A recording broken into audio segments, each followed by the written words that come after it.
Bismillahirrahmanirrahim. Alhamdulillah rabbil alamin. Wassalatu wassalam ala asyrafil anbiya'i wal mursalin wa ala alihi wa ashabihi wa azwajihi wa zurriyatihi wa atba'ihi ajma'in. Subhanaka la ilma lana illa ma 'allamtana innaka antal alimul hakim. La haula wa la quwwata illa billahil aliyyil azim. Rabbi syrah li sadri wa yassir li amri wahlul 'uqdatam min lisani yafqahu qawli. Allahumma iftah alaina bi futuhil 'arifin bik. Allahumma ja'alna min alladhina yastami'una al-qawla fayattabi'una ahsana. Allahumma 'allimna mimma jahilna wa anfa'na bima 'allamtana wa zidna 'ilman nafi'an ya rabbal alamin.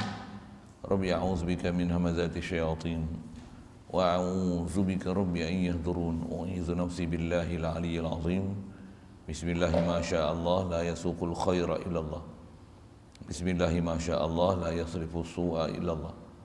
Bismillah ma syaa Allah ma kana min ni'matin fa min Allah. Bismillah ma syaa Allah la haula wa la quwwata illa billah. Wa ba'du. Qala Syekh Musannif rahimahullah ta'ala wa nafa'ana bihi wa bi ulumihi fid dharain.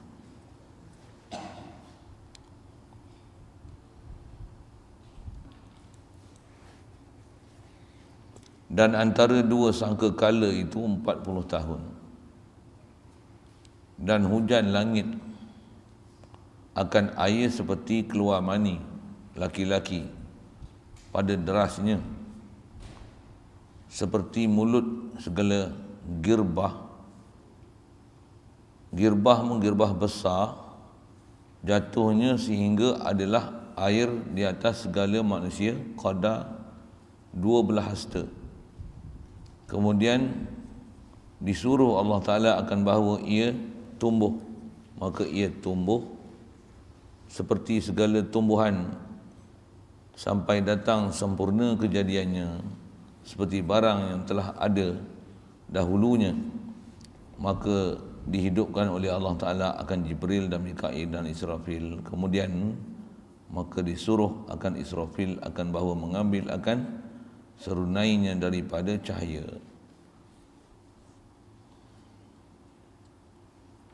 Atas tangka serunai sordadu raja. Syukur kita Allah Subhanahu Wa Taala, limpah kurnia belas ihsan dia masih hidupkan kita, alhamdulillah. Syukur diberi kita nikmat Islam, nikmat iman. Sejak lahir lagi dapat Islam, melalui Islamnya mak ayah kita, limpah kurnia belas ihsan dia. Dimudahkan kita untuk taat, dihindarkan kita daripada maksiat, alhamdulillah. Dan kalau terjebak pun dalam maksiat, syukur Allah Ta'ala dijadikan kita nak bertaubat, alhamdulillah. Syukur limpah kurnia belas ihsan Allah Ta'ala. Dia beri kita kesedaran dan minat untuk belajar macam mana Allah Ta'ala untuk diingat. Dan kata Nabi SAW dibanyakkan selawat. Alhamdulillah, syukur diberi kepada kita kesungguhan untuk mengenal Tuhan dan mengenal Rasul utusan. Alhamdulillah, syukur diberi kepada kita kesihatan, kelapangan masa, diberi kepada kita minat yang berterusan berada majlis yang mulia. InsyaAllah kita nak manfaatkan malam ni meneruskan bacaan daripada kitab Sirajul Huda.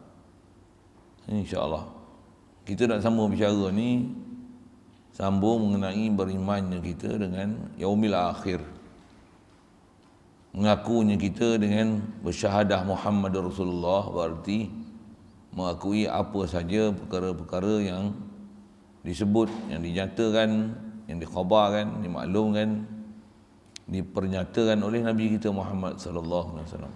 Pasal iman ini adalah tasdiqu bima jaa bihi Nabi sallallahu alaihi wasallam. Iman ni adalah kita membenarkan apa saja perkara yang dibawa datang oleh Nabi sallallahu alaihi wasallam. Jadi antara kita nak sambung ni, selain daripada bab ketuhanan, bab kerasulan, bab kitab, malaikat, yang ni yaumil akhir. Jadi antara yaumul akhir tu mati, tiup sangkakala pertama, dan antaranya kejadian yaumul akhir ni adalah tiup sangkakala yang kedua. Dia kata antara dua sangkakala tu adalah 40 tahun.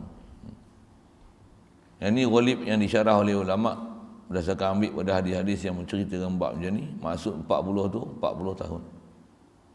Walaupun kalau kita belajar hadis sendiri mengenai sabda Rasulullah, tempoh antara dua sangkakala ni ada Rasulullah sebut dengan arba'ina, 40, tanpa diungkapkan tamyiz dia.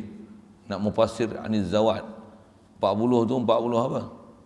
Sahabat nanti-nanti kita tunggu-tunggu mendengar Rasulullah nak cerita 40 apa. Tapi berdasarkan beberapa riwayat lain, dimaksudkan dengan 40 tu adalah 40 tahun. Cuma tahun tu adalah kadar 40 tahun. Pasal tahun-tahun ni mesti dikira dengan peredaran bumi, mengelilingi matahari, kan? Ada kiraan bulan, barulah ada nama tahun-tahun tu kan. Jadi sedangkan bila tiup sangkakala pertama, hancur dah semua ni, binasa dah. Matahari, bulan, bintang, langit, apa semua tak ada. Yang ada tinggal 10 benda yang kita sebut lepas. Yang tu je ada. Jadi tak ada dah siang malam, tak ada dah tahun-tahun dah.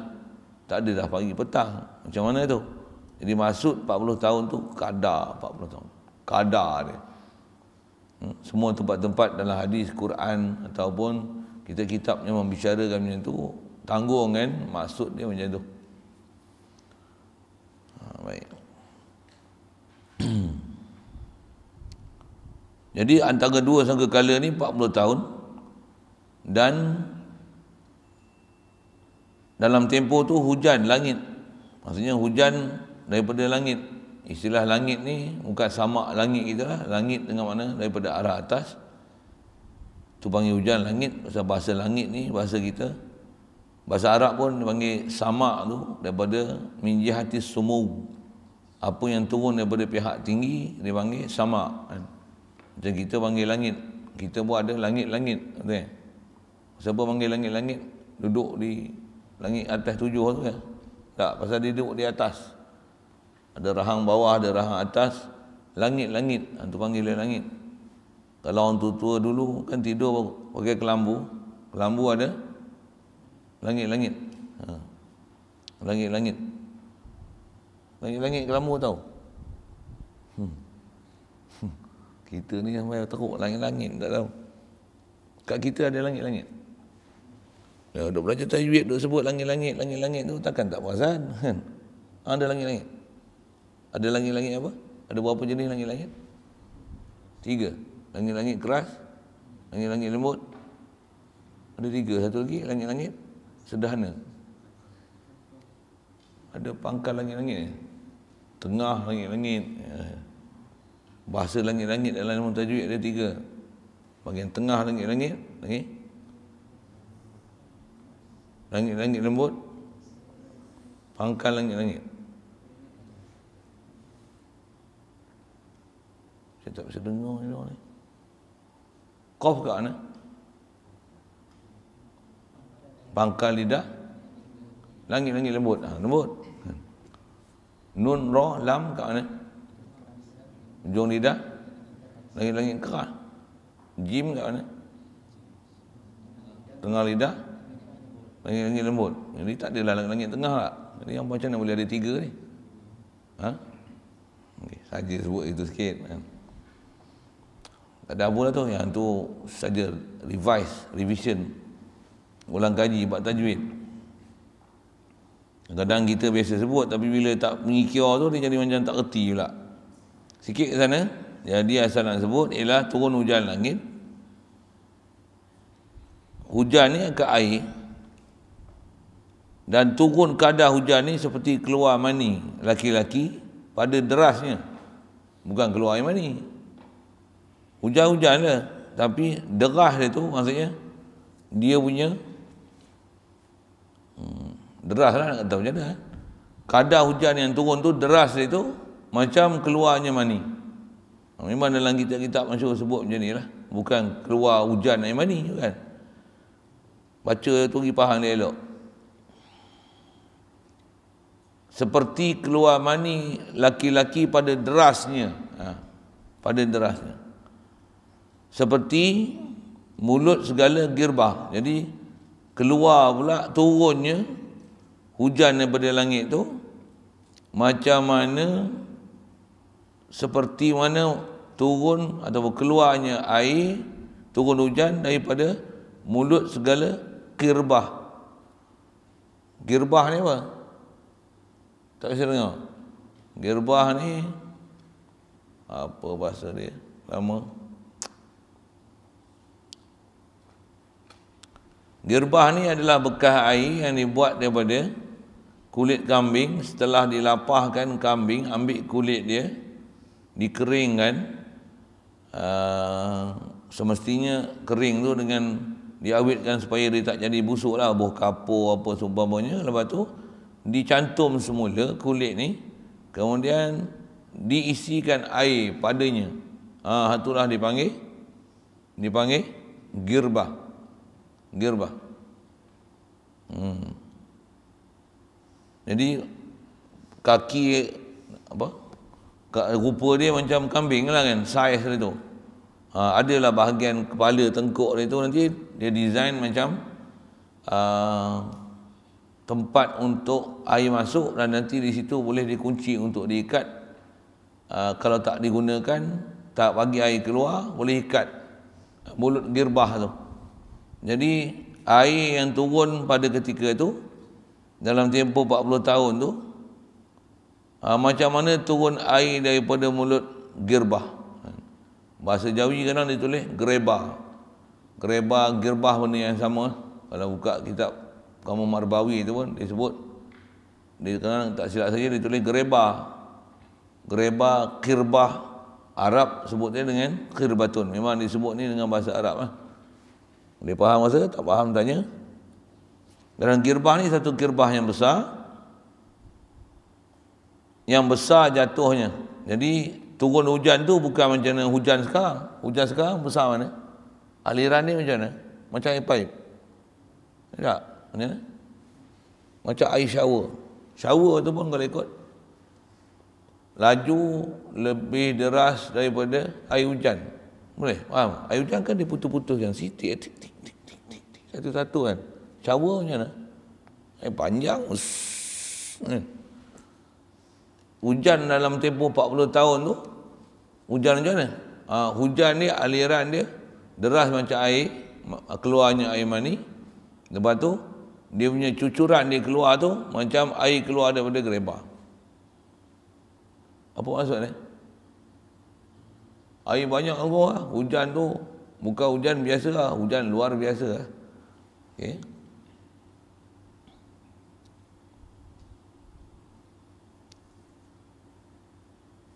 Sehingga kadar air yang bertakung dengan sebab hujan yang semacam itu adalah air di atas segala manusia.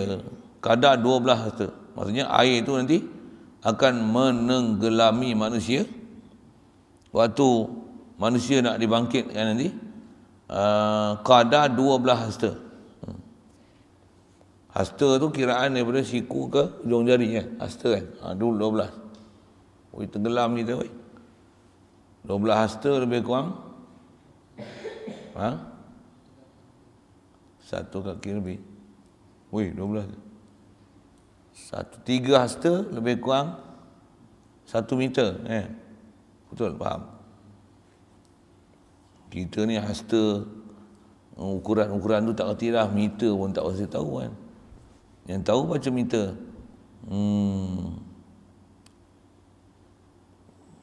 4 meter, 5 meter lah. 1, 2. Lebih kurang 1 tingkat bangunan. Air tinggi tu. Macam swimming pool lah kan.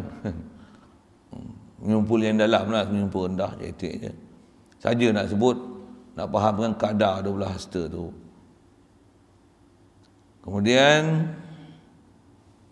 Kemudian disuruh oleh Allah Ta'ala akan bahawa ia tumbuh, ia tu segala bahawa ia tu kalau ikut kembali pada ajbuz zanab. tulang sulbi manusia yang tu ialah antara benda yang tak binasa bila ditiup sangkakala yang pertama tu kan. Diperintah oleh Allah Ta'ala, jadi dalam tempoh 40 tahun tu air naik sampai 12 hasta macam tu. Lepas tu Allah Ta'ala akan perintahkan supaya ajbu zanab tu, tulang sulbi tu tumbuh. Antara perintah tumbuh tu macam mana? Tiup sangkakala kedua tu. Tiup sangkakala kedua tu, masa tu perintah tumbuh. Pasal tulang sulbi kita ni bila kita mati, umumnya manusia ni semua hancur, tubuh badan tulang apa, melainkan tulang kecil halus saja, dia sebesar biji sawi. Besar biji sawi, lebih kecil daripada besar biji tasbih. Tasbih pun kalau macam ni besar ni, yang kecil ni pun besar ni, biji sawi tu, biji sawi. Tak ada pergi dapur ni tanya dia, tanya tukang masak biji sawi macam nak apa. Alah, petak dia. Macam tu tulang sulbi kita yang dia dekat tulang sternum, last sekali dekat tulang antara dua bertim gali tu. Dia ujung curut sekali, last sekali tulang tu. Tulang tu tak hancur, tak rosak, tak binasa. Bahkan telah diuji pun oleh ahli sains. Dia dah masuk dalam makmal dia, dia dah ambil tulang tu, dia bakar, dia sejukkan, dia panas kena depan, dia pun hempuk katok macam mana, tak hancur. Walaupun dia besar tu, halus sangat. Benar kata Rasulullah, benar kalam Allah. Telah diuji ya, bukan sembarang. Jadi yang itulah nanti akan jadi benih untuk kita dijadikan semula. Bagi mereka yang jasad dia hancur. Ada pun Nabi-Nabi, Rasul, orang mati syahid yang jasad dia tak hancur sama sekali. Waktu tiup sangkakala pun jasad mereka tak hancur. Memang waktu tiup sangkakala yang pertama tu tak hancur. Jadi waktu tiup sangkakala kedua tu dia bukan tumbuh. Jasad dia dah memang ada. Pasal mereka, jasad mereka tak disentuh bumi. Maka ia pun tumbuh bila diperintahkan tumbuh. Tumbuhlah ia seperti segala tumbuhan sampai datang sempurna kejadiannya. Jadi tumbuhlah jebul zanab tu, buat apa? Rupa kita. Seperti barang yang telah ada dahulunya. Macam mana kita sekarang ni ada, bila mati hancur. Lepas tu tiup sangkakala pertama, antara tu 40 tahun, ada hujan apa disebut tadi. Lepas tu tiup sangkakala kedua, tumbuh. Kejadian kita macam mana sebelum kita mati. Sebiji, serupa. Hatta, apa? Tak tahu, apa saya tunjuk? Cap jari kita pun serupa. Bala qadirina ala an nusawiyya banana. Sehingga cap jari pun akhirat esok sama ni. Tak berubah langsung. Nak kata Allah Ta'ala ni upaya, dah nama dia ilah, dia Tuhan. Tentulah kuasa dia tak terfikir macam mana sempurnanya kuasa dia. Yang bayang tengok dia bangkitkan kita balik, cap jari pun tak berubah. Kita kalau cabut bulu, try nak cabut rambut lah selai, boh balik, boleh rupa macam asal balik, saya bagi 1000. Saya boleh buat? Boleh? Boleh buat? Tak boleh? Selai pun tak boleh. Allah Ta'ala boleh balikkan balik. Macam mana cap jari kita serupa macam tu lah. Dan cap jari kita semua tak serupa. La ilaha illallah. Ya.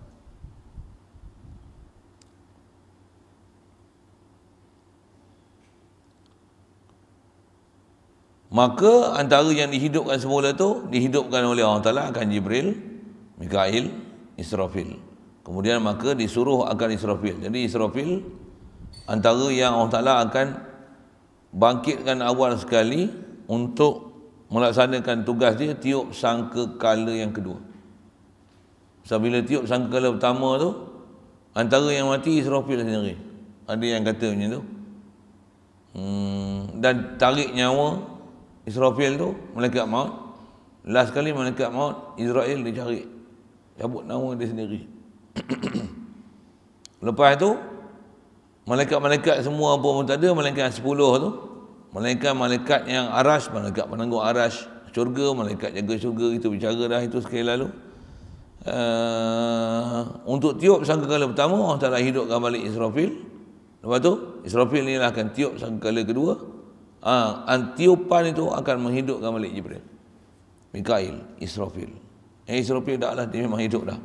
Jibril, Mikail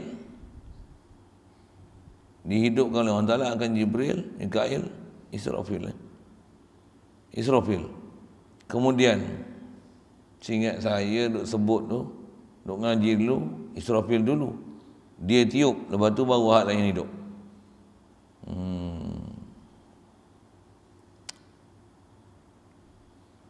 Dihidupkan oleh Allah Ta'ala akan Jibril, Mikail, Israfil. Macam mana nak tanggung tu? Kemudian maka disuruh akan Israfil akan bahawa mengambil akan serunai. Faham tu, tak tiup lagi ya.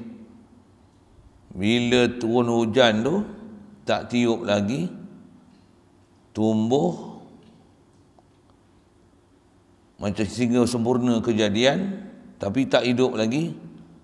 Allah Ta'ala hidupkan dulu Jibril, Mikail, Israfil, lepas tu baru disuruh Israfil tiup. Situ baru suruh Israfil mengambil akan serunainya. Serunai pun buat daripada cahaya. Rupa dia macam rupa tanduk kebal tu. Atas tangka serunai Serdadu Raja. Kita baca lah. Pagi tadi pun kita dah tengok tu lah. Maksudnya macam mana rupa serunai untuk tiup, untuk ditiup bagi majlis raja-raja, askar raja, tentera dia raja kan. Memang rupa dia rupa lebih kurang itu lah. Rupa macam tanduk kebal tu, kecil di bawah, besar di atas, tiup. Pun kalau raja negeri-negeri memang acara-acara tertentu, itulah rupa serunai yang ditiup untuk buat upacara-upacara di raja. Baik, tetapi cuma kata dia serunai ni ia besar terlampau. Macam mana besar ni? Seperti lebar bumi dan langit. Bayang Israfil besar ni. Kalau itulah rupa serunai kan. Siap.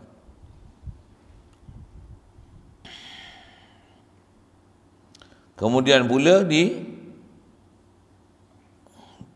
oleh Allah Ta'ala, nyawa dihantarkan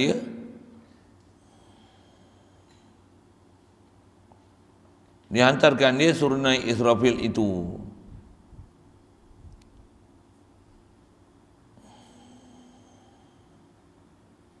Baca tanggal, tunggal, tinggal Allah Ta'ala nyawa. Seingat dalam kepala ni, di serunai itulah dihimpunkan semua roh-roh orang yang pernah hidup sebelum ni. Bila tiup Jibril, Israfil tiup, semua roh tu balik pada jasad mereka yang telah ditumbuhkan tapi tak bernyawa lagi dengan sebab hujan yang turun, dengan apa yang telah sifat disebutkan tadi tu. Jadi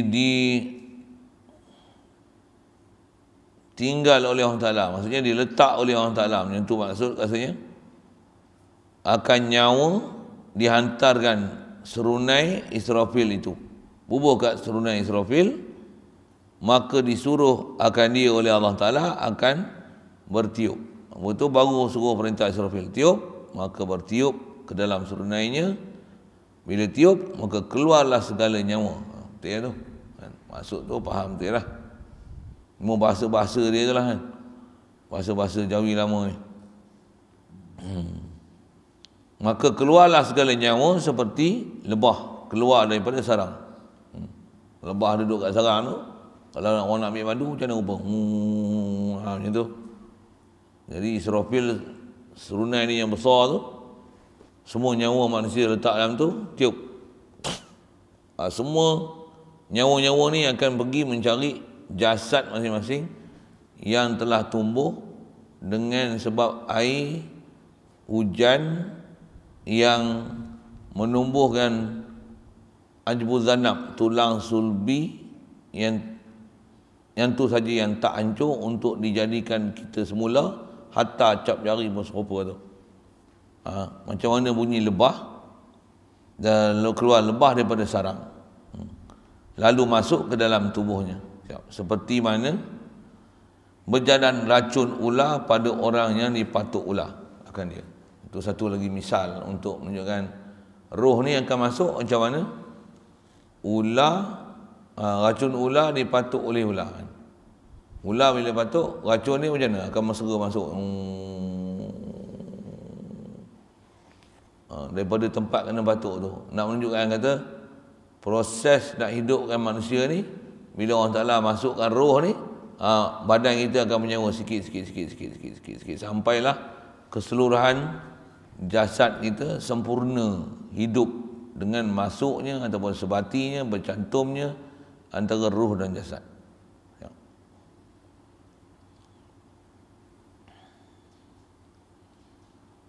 Maka yang demikian itu, yang ni nasyar namanya, nashri namanya. Pasal kita wajib beriman, ada istilah yaumul akhir, tiup sangkakala, lepas tu ada nashri, hashri. Surah pun ada surah hashri, tapi yang ni nashri. Jadi keluarnya roh daripada serunai Israfil pergi ke jasad masing-masing, yang tu dipanggil nashri. Salah satu nama hari kiamat yaumun nusyur. Pasal apa? Pasal di situ ada proses nashri. Asal mana nashri ni apa? Tabur, teba. Tabur apa? Teba apa? Tabur kan semua roh daripada serunai Israfil, bila Israfil tiup pergi ke jasad masing-masing. Itu dipanggil nashri. Satu nisbah yaum dia panggil yaumun nusyur. Dan ada pun hashri pula. Ada pun hasyar, maka iaitu menghalaukan manusia kepada mahsyar. Jadi hasyar halau, tempat himpun mahsyar. Kalau kita belajar tasrif tak heranlah tu hasyara yahsyaru, hasyara yahsyuru hasyran fahuwa hasyirun wa dzaka mahsyurun. Uhsyur la tahsyur. Lagi mahsyarun, mihsyarun. Apa maksud mahsyar? Isim makan, tempat himpun, tempat kumpul. Semua manusia yang ada tu dihalau pada satu tempat untuk berhimpun. Itulah dipanggil, kita pun selalu dengar di padang. Pasal apa panggil padang mahsyar? Pasal terlalu luas.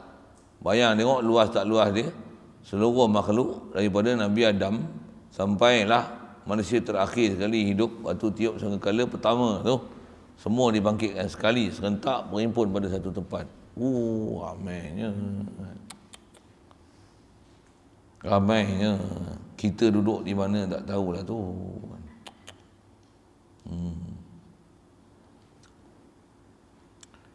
Jadi dihalaukan manusia ni daripada mahsyar, daripada kuburnya ke mahsyar, ke tempat kumpul. Maka bersalah-salahan tangga segala manusia. Maksud tangga ni hal keadaan ataupun martabat segala manusia tatkala itu. Maka setengah manusia ni dibangkitkan, ada yang menonggin, ada setengahnya berjalan kaki, ada setengahnya berjalan terseret-seret atas muka. Wa minhum man yamshi ala batnihi, tak kena. Apa man yamshi mukibban ala wajhihi. Tu dalam surah Mulk sebut tu. Ada yang duk berjalan atas muka, dan setengahnya ada yang dibangkitkan daripada kubur tu atas rupa kera, iaitu segala orang yang berzina. Kaki zina rupa kera. Setengahnya atas rupa babi, iaitu segala orang yang makan akan perambilan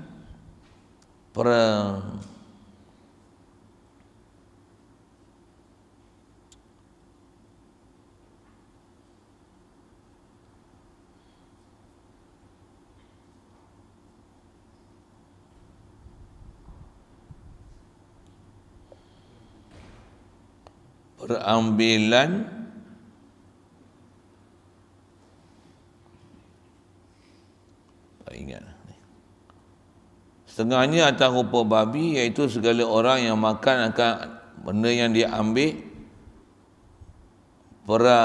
peratanya dan suap daripada orang yang Islam. Ambil harta dengan jalan batil dan bagi rasuah pada orang Islam. Ni rupa babi. Pasal dia menyondoi, tak kira halal haram. Cuma nak baca tu lah perambilan pernatanya. Tu Allah malam nak baca. Facebooknya kali yang baca kitab Jawi ni kadang-kadang ada tempat yang ni susah nak baca kan. Tempat-tempat macam ni.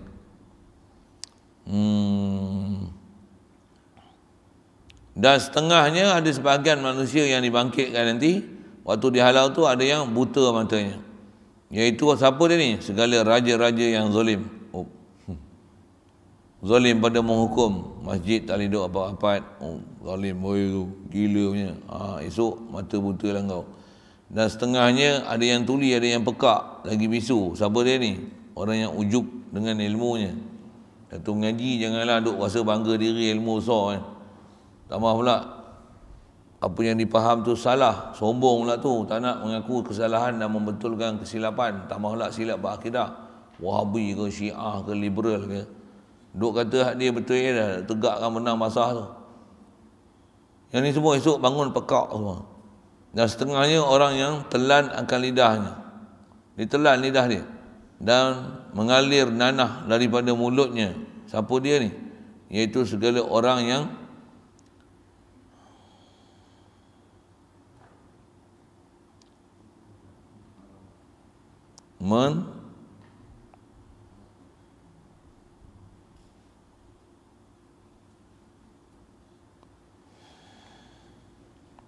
menghera.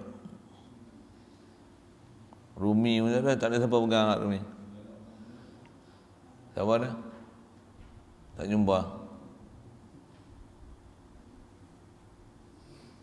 Dan setengahnya orang yang telan akan lidahnya dan mengalir nanah daripada mulutnya, iaitu segala orang yang mengajar akan lainnya padahal kesalahan oleh perbuatannya dan perkataannya.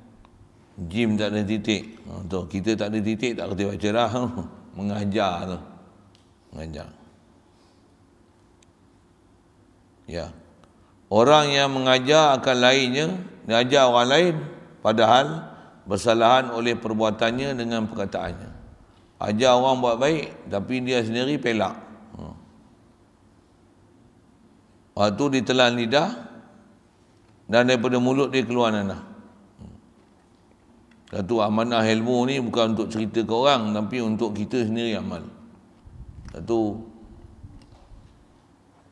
Quran sebut macam mana? Kabura maqtan indallahi an taqulu ma la taf'alun. Murka sangat, besar sangat kemurkaan Allah Taala kamu sebut sesuatu sedangkan kamu tak amalkan dia.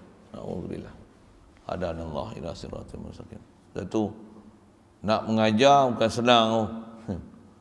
Ceramah apa pun, ceramah dengar sedap, mengajar dengar sedap.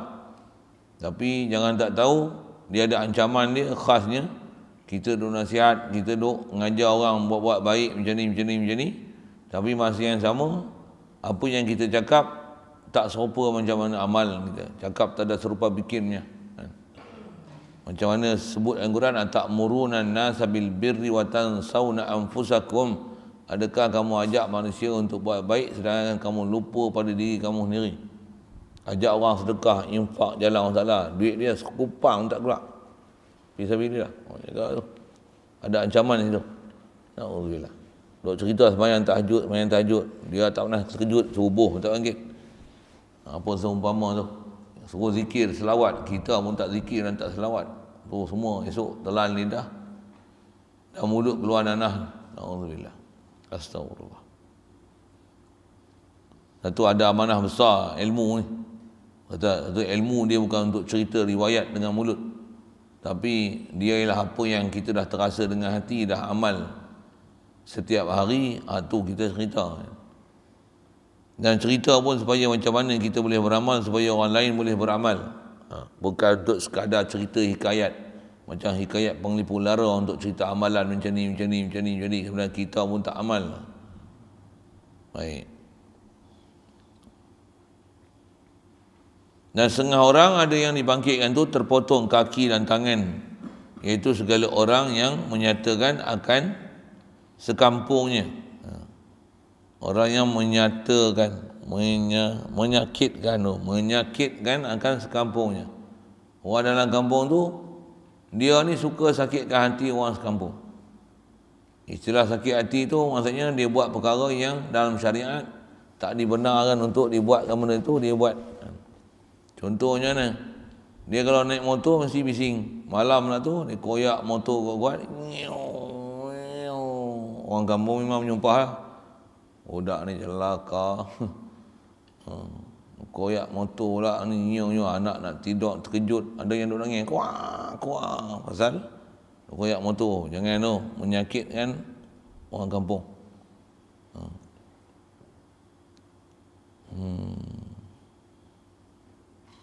Kalau kita belajar bab-bab hadis, bab-bab macam ni, antara yang kita kena jaga dalam masyarakat ni ialah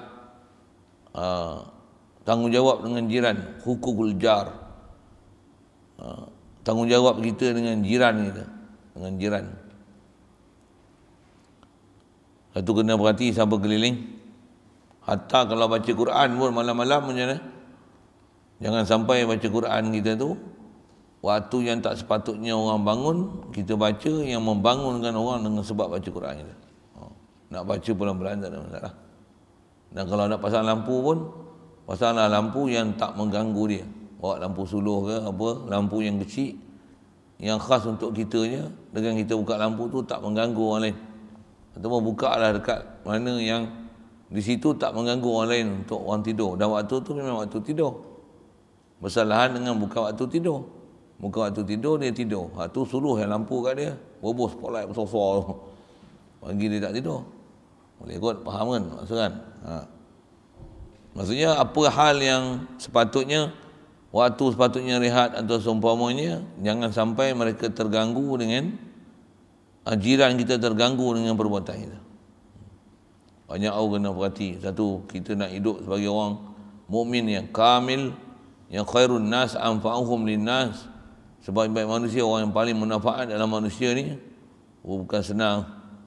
Hadanallahu ila siratal mustaqim. Mudah-mudahan Allah Ta'ala taufik hidayah kita untuk jadi duduk tempat tu. Pasal memang kita kena belajar, kena mengaji, kena betulkan diri, mana yang ada silap, betulkan. Dan mohon maaf lah di atas apa kita yang ketelanjuran buat salah tu kan. Saya ada sahabat-sahabat saya, kadang dia buat pondok yang kita lah kan, contoh lah, kita buat pondok, jalan nak pergi pondok pula tu jauh ke dalam, nak bawa pun jalan lalu rumah orang, lori pasir, lori batu, lori tanah merah semua lalu kan, jalan pun berlopak-lopak habis, lepas tu dengan debu habis kampung. Orang yang, kalau orang yang memang beriman ni, dia pergi rumah, setiap rumah orang yang kenderaan, lori apa semua duk lalu tu yang bakal mengganggu orang kampung, jalan pecah, berlopak, pasir, berdebu semua ni, pergi minta maaf. Setiap rumah yang akan dilalui oleh kenderaan ni buat apa? Minta maaf. Assalamualaikum pakcik, makcik, saya ni nak buat madrasah, ni nak buat bangunan ni, batu, pasir, semua lori yang duk lalu, jalan pun habis rosak ni, saya nak minta maaf awal-awal lagi lah nak. Maksudnya apa? Nak buat madrasah ni, lori apa duk lalu dengan bising, kadang berselisihkan motor, dengan tanah liat lah apa, selut, melopak, ayak, terpaksa ke tepi pasal lori besar lalu. Saya minta maaf lah nah.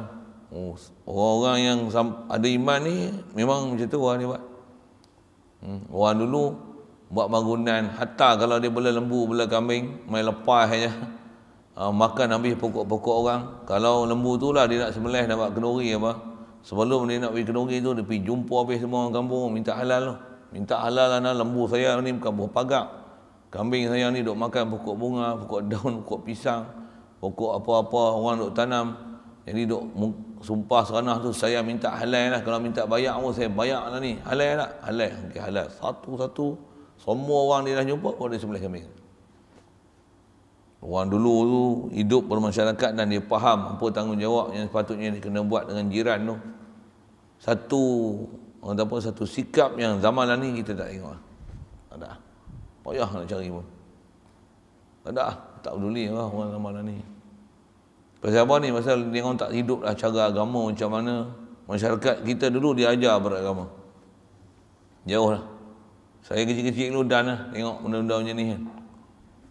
Orang duk belah kambing, duk belah lembu, mai rumah jumpa arwah tak wan kita. Rupa nenek kita macam ni, jumpa macam ni, minta maaf macam ni. Kita duduk depan dengar, macam ni lah, minta maaf. Zaman ni tak ada, payah nak cari.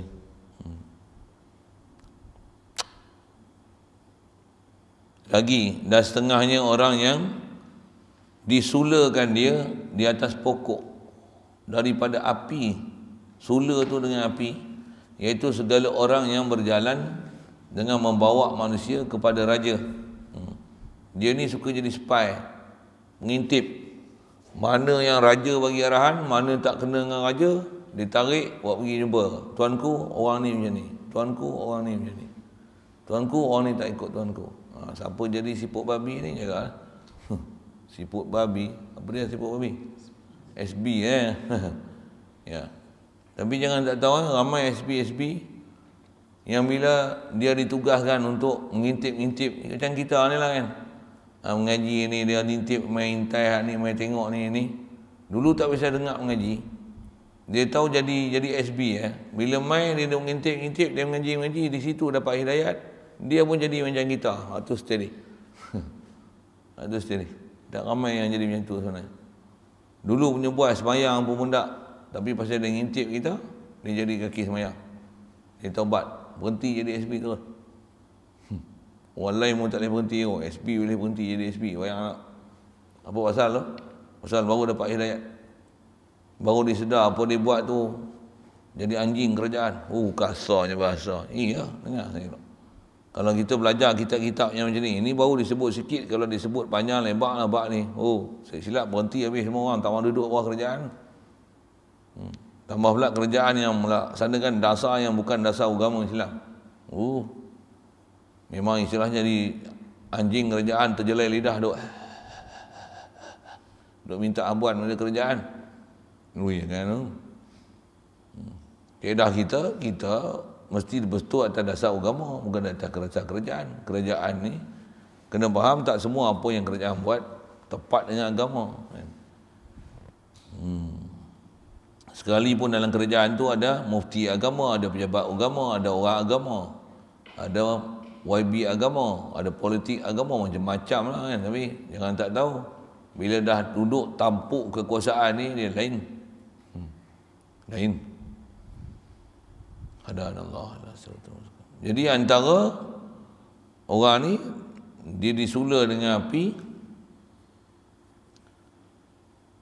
pasal dia punya kerja dia ngintip orang untuk bawa mengadu pergi kat raja untuk dapat abuan. Dan setengahnya ada orang yang terlebih busuk daripada bangkai bau dia, iaitu segala orang yang mengikut akan suka hatinya. Ikut kau nak buat apa ni, ikut nafsu. Hadanallah. Satu kita duduk satu tempat, tambah duduk madrasah apa, bagi ikut peraturan. Peraturan ni selalunya memang akan disusun, diatur supaya ada sistem. Betul, matlamat kita datang, tambah tempat mengaji, matlamat tu dicapai. Itu tujuan undang-undang tu disusun, dibuat. Waktu mengaji, waktu makan, waktu mandi. Ni waktu nak azan duk main bola lagi. Alah, pelai. Jaga, kadang kita tengok benda tu simple lah. Nak kena horn dulu. Barulah nak jadi molek kelang kabut lah, ambil tuala baru nak mandi, tergigih. Tu sembahyang masuk. Kan?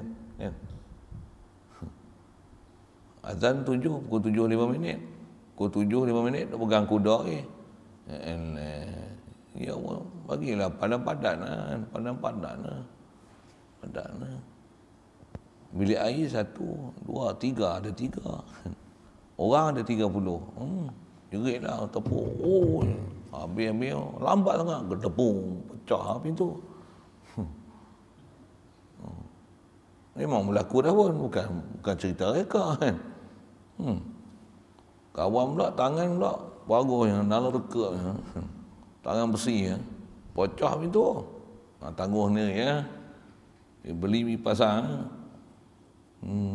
Bagus herat kan. 2-3 bulan pintu baru. 2-3 bulan pintu baru. Bagus herat kan. Cerita apa tu? Perali tu yang dia buat sungguh.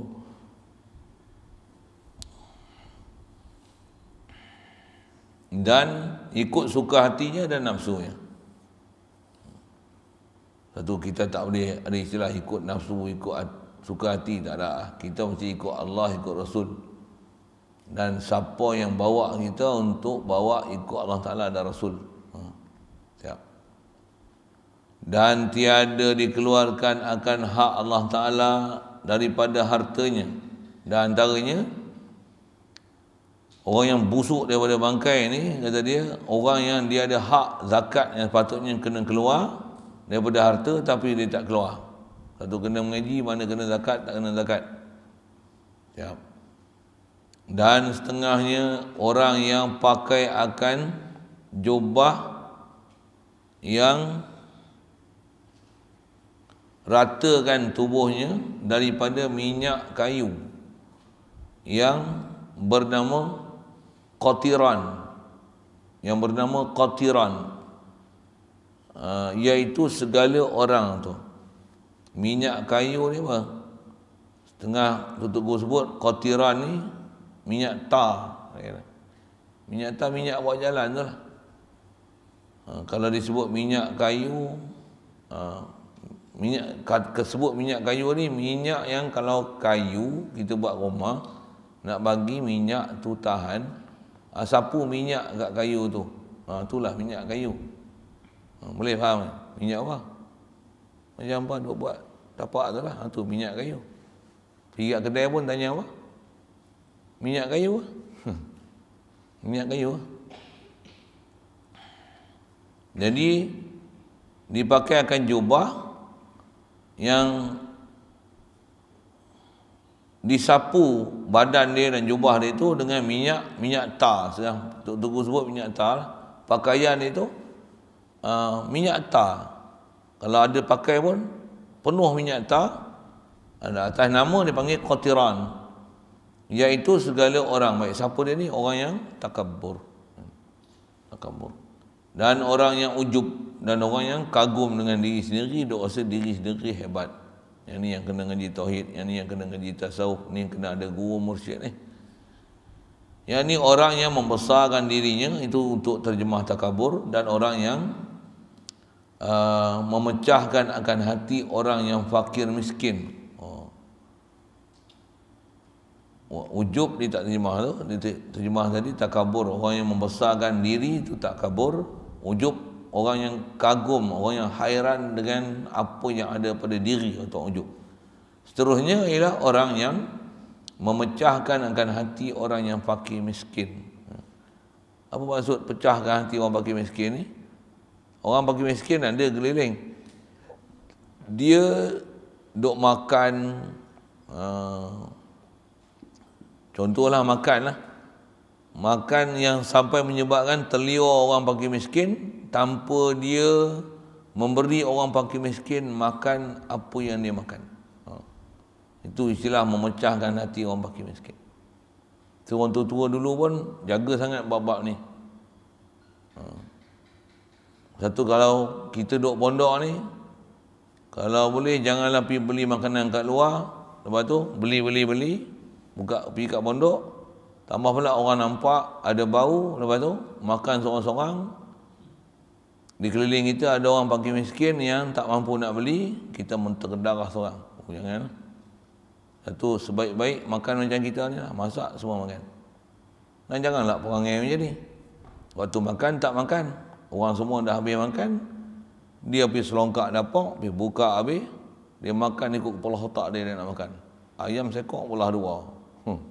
Kita ayam sekok balas 16. Dia sekok belah 2. Terkedarah dia seorang, sebelah ayam.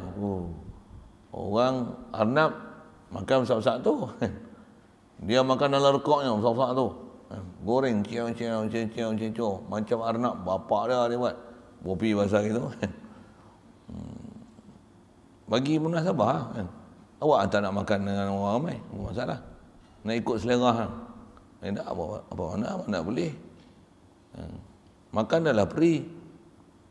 Bukan nak ungkit tapi nak kata bagi ada peraturan. Kalau nak makan pun bagi munasabah dan janganlah pergi selongkar habis apa orang nak susun. Dapur pun kalau orang dah susun elok-elok, kemas elok-elok, basuh apa. Ni pukul 3 pagi duk selongkar, habis semua tak basuh, dalam makan apa yang tak sepatutnya. Orang duk simpan untuk becek 2-3 hari lagi makan, habis dia selongkar makan. Dia seorang yang menterdarah. Telur orang makan sebiji, dia bantai 4-5 biji. Tak kena tu, tak kena. Tu kata buat suka hati, buat ikut nafsu. Tambah pula tegur pula, tunjuk kepala tahu bagus punya kan. Itu satu hal. Ni asal sebut ni ada duit tapi dia menyebabkan pecah hati orang miskin. Satu orang tua-tua dulu kalau buat balik pisang rumah pun macam mana? Dia akan cari apa benda untuk tutup, tak bagi orang nampak pisang dia balik rumah. Tambah bawa balik durian, bawa balik rambutan, bawa balik manggis. Kalau buat balik durian tak upaya pasal bau kuat. Macam mana? Beli, dia takkan beli sikit. Bahkan dia beli banyak, masak yang dia boleh bagi semua jiran yang ada keliling. Orang dulu je tu. Saya ingat ni arwah ayah saya. Dia kalau balik beli pisang ke beli buah, kadang kita jiran rumah pula tu, rumah macam rumah teres tu. Blok. Ayah pun dulu kerja kereta api, kerja kuarter saya pun. Duduk kuarter kereta api. Duduk kuarter sekarang, rumah cantum dinding dinding aku kan. Jadi anak yang bapak mak kerja tu lah. Anak-anak duduk main tu. Jadi dia balik kerja apa-apa, kadang dia belilah apa-apa. Tak biasa tengok dia bubuh dalam plastik jernih yang boleh nampak apa isi dalam plastik. Kalau ada benda dia bawa yang agak-agak meliurkan orang lain macam mana, dia mesti cari suat kabak ke tutup guni ke apa, dia bawa macam nampak macam apa bala tau. Orang pun tak tahu apa dia bawa. Masuk dalam rumah makan pun makan dalam rumah. Jangan bawa keluar. Nanti orang tengok terlihat. Kita nak bagi semua orang tak boleh. Kita pun ada sikit aja. Boleh makan anak-anak. Betul dengar tu. Tua-tua dulu macam tu. Ini makan aiskrim apa? Magnum. Wah. Kawan duduk luar tu tengok. Kawan tak boleh ayat aiskrim 2 kupang pun minta mak nak aiskrim. Tengok ni beli Magnum RM3.5. Berapa? Batang? RM4, RM5 pak. Tak tahu saya. Duk bunyi ada babi dulu tak ingin beli Apa nak sebut? Kita duit tak ada. Tengok orang tu makan tu. Makan pisang 3-4 biji ni. Gua dah poket lagi ni. Ui jangan Satu orang tua-tua dulu tengok. Dia panggil. Kalau dia panggil tak panggil makan lah tu pun, saking makan nampak dengan anak-anak dia orang panggil kan. Ada kalau main bagi main. Tapi bila masuk rumah baru buka makanan, makan sekali, makan dalam rumah. Duduk elok-elok dalam rumah makan. Kalau makan ada benda-benda bau ke apa kat mulut macam mana? Nak pergi main, pergi cuci mulut dulu. Jangan sampai orang tahu kita makan ni. Orang lain pun tak ingin. Kita ada sikit. Nak bagi orang tak boleh. Ni yang saya ingat arwah ayah saya sebut tu. Ingat. Sagi dia nasihat sekali lah. Apa-apa ni esok kalau dah duduk dah besar. Ada duit beli benda-benda macam ni. Jangan duk bagi orang terlihat. Bala ni. Dia cakap itu. Kita lah pula buat tak buat. Ni. Pasal nak jaga apa? Pasal dia ada ancaman tu. Apa dia? Memecahkan akan hati orang fakir miskin. Satu kalau kita belajar bab kenduri kahwin, makruh hidang makanan yang beza-beza. Ni VIP-nya hidangan. Arnab, buah pia kan. Kita pun makan arnab jiran kita tak ingat kan. Tapi kita bagilah kan. Tapi yang perap ni tak bagi tak pijak bagi, tak fikir pula. Sebut ni pun nak teringat lah. Saya kenduri khatam kitab semalam. Apa nak sebut ni? Tengah disebut kan lupa lah. Kenduri ya. Ini kenduri VVIP ya. VVIP kan. Oh, 10 hidangan, kambing, lembu, ayam, puyuh, macam ni. Ada pencuci mulut, dessert macam ni, buah macam ni. Oh, nasi pun biryani, mandi terjun, berendam semua dah. Yang ni VIP. Ni VIP. Yang ni orang kampung. Ni udak-udak. Kan nasi, air, ayam goreng seketui ya. Belah. Kita banyak. Jangan campur sini. Makruh. Ada setengah ulama kata haram. Pasal apa? Membeza-bezakan makanan kepada tetamu yang datang. Bahkan dari sisi hukum kenduri kahwin, asal kenduri kahwin kita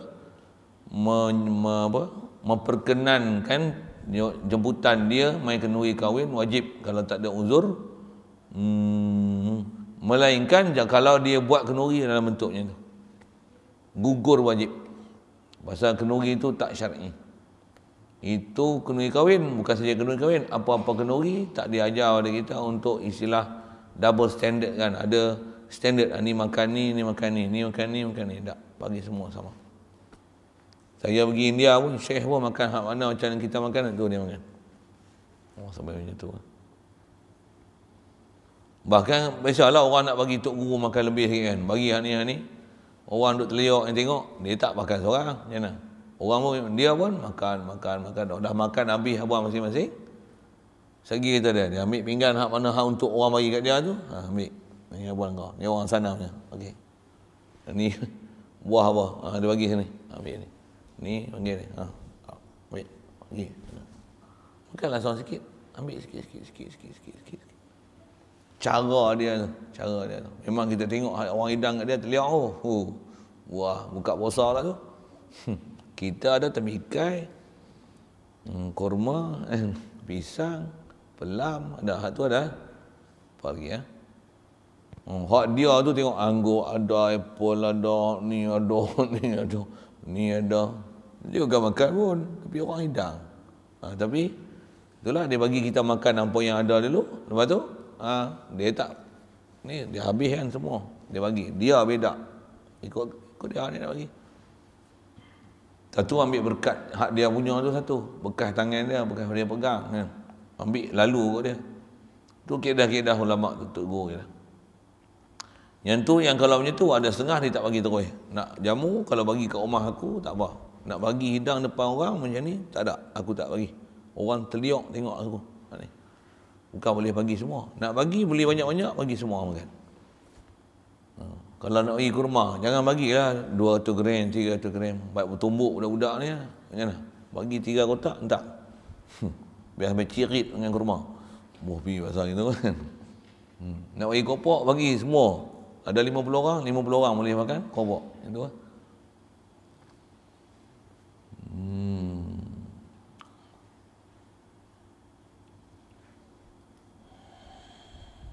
Maka tatkala sampai mereka itu pada mahsyar. Jadi masing-masing dihalau mengikut amalan masing-masing. Ada yang perut boroi, dalam kitab-kitab lain disebutlah apa dia yang memang disebut. Ada warid dalam hadis kisah bagaimana keadaan orang yang dihalau daripada kubur dia nak pergi ke padang mahsyar tu, tempat impun tu. Lagi besar kitab, lagi panjang detail lah dia sebut keadaan-keadaan manusia. Satu, wajib atas kita pergi mengaji hukum syarak. Satu, bab akidah, bab tasawuf, supaya jangan ada berlaku apa-apa benda yang larangan Allah Ta'ala, larangan Rasul yang kalau bab akidah yang ni jadi salah, dalam fiqah hukum jadi salah, bab tasawuf yang ni jadi salah, supaya kita boleh hindarkan dengan kita mengaji dan faham tu, taklah nanti bangkit di akhirat esok dalam keadaan merana gitu. Na'udzubillah.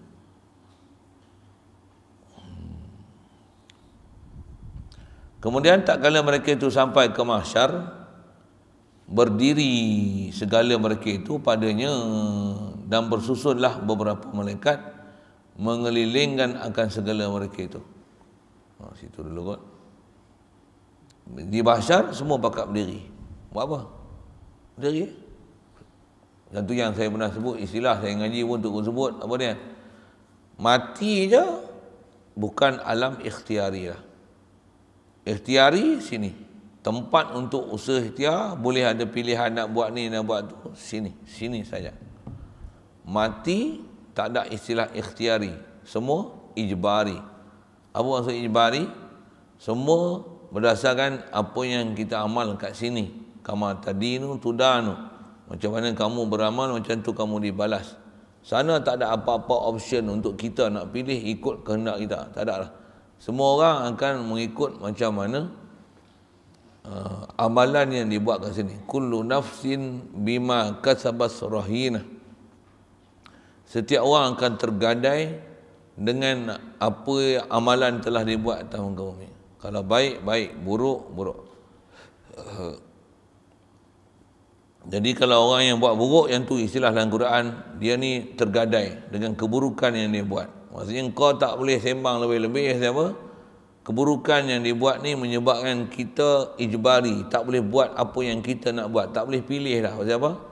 Mesti kena jadi macam ni. Kalau rupa babi lah. Kalau rupa anjing lah. Kalau kena sular lah. Kalau mulut menanah lah. Tak boleh elak tu. Hal semua tu adalah ijbari, bukan ikhtiari. Sini ikhtiari. Hadanallah. Allahumma ighfir lana warhamna. Baik. Jadi bila dah sampai di mahsyar, berdiri sekalian mereka itu. Sambung nanti dekat mahsyar pula. Wallahu a'lam. Soal ada?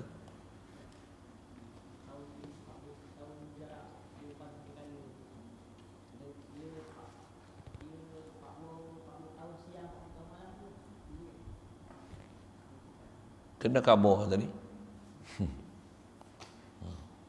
Saya tak tahu perayaan tu. Sebut tahun pun masyhur sebut atas kedai ulama. Iktibar tahun lah ni. Dia tak ada matahari dah, mana ada tahun-tahun apa. Siang malam apa.